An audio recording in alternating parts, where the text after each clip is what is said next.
CM Chandrababu Maharashtra ఎన్నికల ప్రచార పర్యటన రద్దయింది. ఆయన సోదరుడు రామ్మూర్తి నాయుడి ఆరోగ్య పరిస్థితి విషమంగా ఉండటంతో పర్యటనను క్యాన్సిల్ చేసుకున్నారు.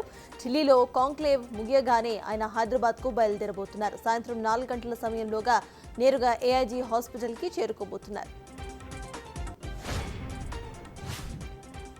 ఏపీ అసెంబ్లీ సమావేశాలు రసవత్తరంగా సాగుతున్నాయి. శాసనసభను వైసీపీ బహిష్కరించినప్పటికీ ప్రతిపక్షం లేదనే లోటును తీర్చేలా కూటమి నేతలే ప్రయత్నిస్తున్నారు.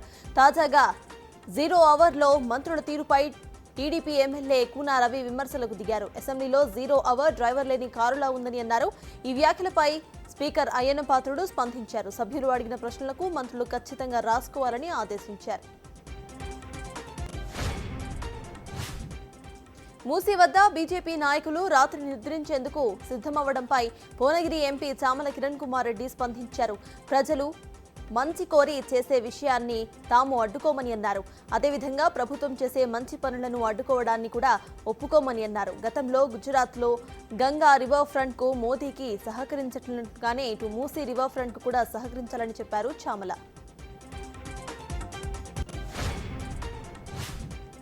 కడప జిల్లా పులివెందులలో వైసీపీకి చెందిన సోషల్ మీడియా కార్యకర్తలకు పోలీసులు నోటీసులు జారీ చేశారు. Kadapa MP YS Avinash Reddy PA రఘురావరెడ్డితో పాటు YCP social media convener Vivek Reddy, Arjun Reddy ఇళ్లకు ఈ మేరకు నోటీసులు అంటించారు. పలు కేసుల్లో అనుమానితులుగా ఉన్నారని పోలీసులు చెబుతున్నారు. విచారణకు సహకరించాలని పోలీసులు నోటీసుల్లో పేర్కొన్నారు.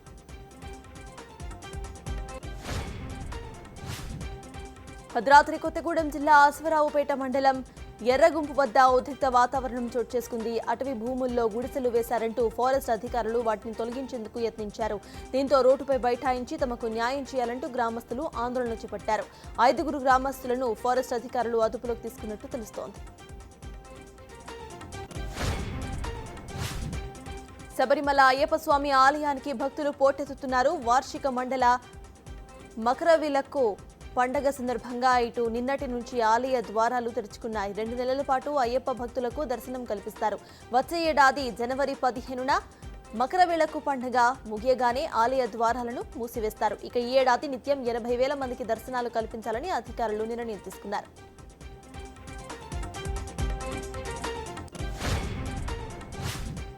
శివకార్తికేయన్, సాయి పల్లవి జంటగా నటించిన చిత్రం అమరన్ తమిళనాడులోని తిరువేలిలో ఈ సినిమా ప్రదర్శనమవుతున్న సమయంలో ఓ థియేటర్ వద్ద ఊహించని ఘటన ఎదురైంది. 2 గుర్తు తెలియని వ్యక్తులు థియేటర్పై పెట్రోల్ బాంబులతో దాడి చేశారు. దాడి చేయడానికి గల ప్రధాన కారణం ఏమిటి అనే విషయాన్ని తెలుసుకునేందుకు ప్రయత్నిస్తున్నామని అన్నారు పోలీసులు.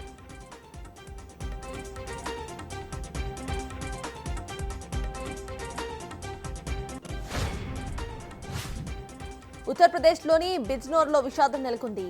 అదుపు తప్పిన కారు టెంపోను ఢీకొట్టిన ఘటనలో 7 మృతి చెందారు. కారులో వధూవరులతో పాటు వృద్ధులతో పాటు ఉండటంతో ఆయా కుటుంబీకులు కన్నీరు మున్నీరవుతున్నారు. టెంపోలోని వ్యక్తులు జార్ఖండ్లో ఓ పెళ్లికి వెళ్లి తిరిగి వస్తున్నారు.